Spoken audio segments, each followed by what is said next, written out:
Hi everyone. Daily analysis का एक और वीडियो में आप सबका वेलकम है। तो आइए बिना टाइम वेस्ट किए हम लोग ये जानेंगे कि लास्ट सेशन में मार्केट का बिहेवियर कैसा था और मंडे के दिन कैसा रह सकता है। अगर देखा जाए दोस्तों, अभी ग्लोबल मार्केट पे अगर नजर दे एक बार हम लोग, तो ग्लोबल मार्केट अपना ऑल टाइम हाई से काफी ज्यादा डाउन है, ऑलमोस्ट 20 to 25% का। बट अपना इंडियन मार्केट में जो भी कुछ हो रहा है, बट ये कहीं ना कहीं ऑल टाइम हाई के आसपास में है। तो कहीं ना कहीं ये तो दिखा रहा है कि नीचे से जो बायर्स का जो यहाँ पे पुल बैक आ रहा है, मीन्स जब भी मार्केट नीचे गिर तो रहा है, लेकिन ये कहीं ना कहीं ऊपर की तरफ ये रैली दिखा रहा है। और अगर हम लोग लास्ट ट्रेडिंग सेशन का अगर बात करें, अगर हम लोग डेली कैंडल को अगर अच्छे से समझे, तो देखिए ये जो क्लोजिंग रहा है ये एक हैमर कैंडल का रहा है। और ये जो हैमर कैंडल है ये काफी स्ट्रांग हैमर कैंडल लग रहा है हमें। तो इसका मतलब क्या है कि मार्केट में अभी भी अपसाइड का मूव बचा हुआ है। ठीक है,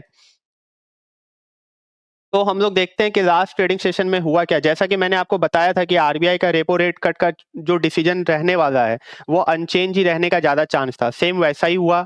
तो जब डिसीजन आया मार्केट में, तो मार्केट में एक नीचे के साइड डाउन साइड मूव तो मिला।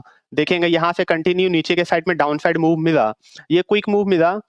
उसके बाद लेकिन फिर यहाँ से मार्केट ने सपोर्ट दिया, जो कि आपका एक राउंड नंबर था 25,500 का लेवल।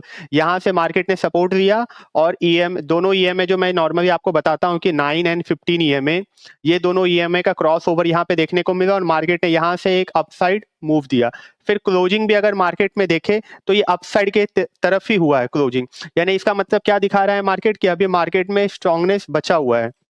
और मार्केट हमारा इंडियन मार्केट जो है ये लगभग हमारा ऑल टाइम हाई के आसपास में ही कहीं ना कहीं पे ट्रेड कर रहा है। तो अब हम लोग मेनली जानेंगे कि जो भी मेन इंपॉर्टेंट डिसीजन आना था वो सब तो आ गया है दोस्तों। और फ्राइडे के सेशन में रात के जो टाइम था उसमें ग्लोबल मार्केट पे अगर नजर दे, खास करके अमेरिकन मार्केट पे, तो अमेरिकन मार्केट में काफी तेजी आया है। Dow Jones almost 1200 point, 1200 point जो कि काफी ज्यादा होता है।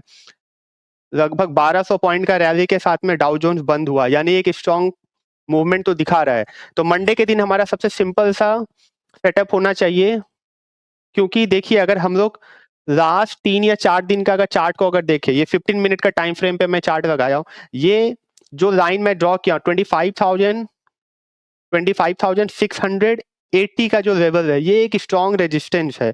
मार्केट ने यहाँ पे आया, पहले ये सपोर्ट था, मार्केट यहाँ पे आया, फिर यहाँ से बाउंस बैक किया, फिर यहाँ पे मार्केट आया, नीचे गया नहीं, फिर यहाँ से एक बार सपोर्ट मिला, फिर यहाँ पे भी देखिए काफी हटा, जब नीचे आ गया तो मार्केट ने इसको ब्रेक नहीं कर पाया। और ठीक मार्केट का क्लोजिंग अगर देखेंगे तो ये सपोर्ट पे ही हुआ है। अभी सपोर्ट और रेजिस्टेंस ये दोनों अभी सेम लाइन ही है, क्योंकि मार्केट जस्ट लाइन पे ही खड़ा है अभी। तो 25,680 के लेवल के ऊपर अगर मंडे के दिन मार्केट खुलते ही अगर 30 मिनट तक यहीं पे अगर कंसोलिडेट करता है मार्केट, तो फिर हमें देखना पड़ेगा कि कैंडलस्टिक पैटर्न का कैसा मूवमेंट आ रहा है। अगर मार्केट जितना टाइम यहाँ पे बिताएगा, यानी मार्केट में स्ट्रांगनेस उतना ही बना रहेगा और मार्केट में फिर हमें एक अच्छा मूव अपसाइड की तरफ देखने को मिल सकता है। लेकिन अगर मार्केट को नीचे जाना है तो यहाँ पे ज्यादा टाइम ये कंसोलिडेट करेगा ही नहीं। थोड़ा टाइम रहने के बाद मार्केट का मूव आपको धीरे धीरे धीरे धीरे नीचे के साइड दिखेगा। और नीचे के साइड जब आपका 25,500 का लेवल के नीचे मार्केट आ जाए, तभी कोई एक अच्छा ट्रेड बनेगा। और between this point means almost आपका 680 से लेके 500 तक, यानी 180 पॉइंट का जो रेंज है अभी आपका, ये आपका नो ट्रेडिंग जोन है। यहाँ पे आप लोग ट्रेड अवॉइड करिए। सबसे सिंपल सेटअप रहेगा, 25,500 के नीचे अगर मार्केट आता है तो आप लोग एटीएम ऑप्शन के साथ, हमेशा आप लोग एटीएम ऑप्शन से ही ट्रेड लिया कीजिए। जब भी आप लोग इंडेक्स में कॉल या पुट अगर बाई करते हैं तो एटीएम ऑप्शन को ही प्रीफर किया कीजिए। आई कैन अंडरस्टैंड बहुत जो बिगनर्स होते हैं वो ओटीएम ऑप्शन लेता है, क्यों? क्योंकि ओटीएम ऑप्शन के लिए जो आपका कैपिटल का रिक्वायरमेंट होता है वो बहुत ही कम लगता है, लेकिन उसमें लॉसेस का बहुत ज्यादा चांस होता है। ओटीएम को हमेशा अवॉइड किया कीजिए, एटीएम लीजिए या इन द मनी लीजिए तो वो और अच्छा है, अगर आप आईटीएम लेते हैं तो। ठीक है, आईटीएम, बट एटीएम सबसे बेस्ट है। और मैंने आपको लॉजिक बता दिया, आपको नीचे के साइड के लिए 25,500 का लेवल के नीचे मार्केट आता है तो आपको अगेन 25,300 तक ये आपको देखने को मिलेगा। और ऊपर के साइड में आपका 25,680 का लेवल अगर ब्रेक करता है तो हम लोग सिंपली क्या करेंगे, अपना एसएल को ट्रेड करते जाएंगे। एसएल को ट्रेड आपको करते जाना है। जो भी कैंडल पे आप ट्रेड लोगे, सिंपली आप एसएल को अपना ट्रेड करते रहना। और नेक्स्ट टारगेट फिर हमारा 26,000 का लेवल पे ही अगर आएगा, मार्केट अगर जैसे 25,800 के ऊपर अगर निकल जाता है तो आसमान फिर खुला रहेगा हमारा। 26,000 से लेके 26,200 तक का लेवल हमें मार्केट में देखने को मिल सकता है निफ्टी 50 में। ठीक है, अब आइए दोस्तों हम लोग सेंसेक्स का चार्ट पे आते हैं, क्योंकि निफ्टी और सेंसेक्स लगभग दोनों सेम ही चलता है।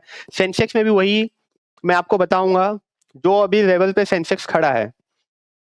सबसे बेस्ट यहाँ पे ट्रेड सेटअप निकल के आएगा, ये जो आपका लेवल है 400 समथिंग के पास में, 83,400, आपको थोड़ा वेट एंड वॉच के मोड में रहना होगा। जो 84,600 के ऊपर अगर सेंसेक्स मूव दिखाता है, तब यहाँ से अगर यहाँ पे जितना ज्यादा टाइम कंसोलिडेट करेगा मार्केट, जितना ज्यादा टाइम यहाँ पे स्पेंड करेगा सेंसेक्स, स्ट्रांगनेस उतना ही बढ़ेगा। फिर नेक्स्ट टारगेट हमारा जो निकल के आएगा वो ऑलमोस्ट आपका 85,500 से लेकर 86,000 तक का लेवल, जो कि आपका मोर देन 86,000 जो आपका सेंसेक्स का ऑल टाइम हाई है, वो हमें आते हुए दिखेगा। और डाउन साइड के लिए सबसे बेस्ट ट्रेडिंग सेटअप रहेगा आपका 83,300 का लेवल अगर ब्रेक हो जाता है तो यहाँ से फिर हम लोगों को 83,000 का राउंड नंबर ब्रेक होते हुए दिखेगा। बट देखिए दोस्तों, मार्केट में जितना भी न्यूज़ आना था या जो भी वोलेटिलिटी आना था लगभग सब चला गया। ट्रेड डील भी फाइनल हो गया है, आपका रेपो रेट का भी डिसीजन आ गया है। तो हो सकता है कि अभी कुछ दिनों तक मार्केट में ज़्यादा मूव देखने को ना मिले, मीन्स बहुत छोटे से रेंज में मार्केट ट्रेड कर सकता है, क्योंकि काफ़ी ज़्यादा अप एंड डाउन लास्ट कुछ दिनों में देखने को मिला है। ऑप्शन सेलर के लिए तो ये टाइम बहुत अच्छा रहने वाला है, बट ऑप्शन बायर कम टारगेट के साथ में आप लोग हमेशा ट्रेड करिए और कैपिटल साइज को अच्छे से मैनेज करिए। तो ये था हमारा एनालिसिस। अगर आपको मेरा वीडियो पसंद आ रहा है तो इस चैनल को प्लीज सब्सक्राइब करें, ताकि ऐसा ही नॉलेज मैं हमेशा आपके साथ शेयर करता रहूं और मुझे भी इससे सपोर्ट मिले। और कोई भी डाउट हो, कोई भी कमेंट हो तो आप पूछ सकते हैं मुझसे डायरेक्ट। इस चैनल को भी लाइक करें और वीडियो को